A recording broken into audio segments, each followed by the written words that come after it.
Colega tal metro tu aya te organizar viaje para exterior onde aya aqui a toca como sobre East Coast onde vamos visitar diferentes escolas entre outros na Maryland, na Washington e também nós vai na New York. Quantos estudantes vai com você?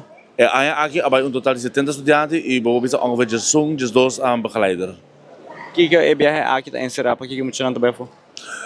Tour aya é viaje educacional onde bisa para na também visitar diferentes escolas onde nós para conhecimento de escola que a escola tem oferecer na nos estudantes de Aruba e que é possibilidade para estudar no exterior.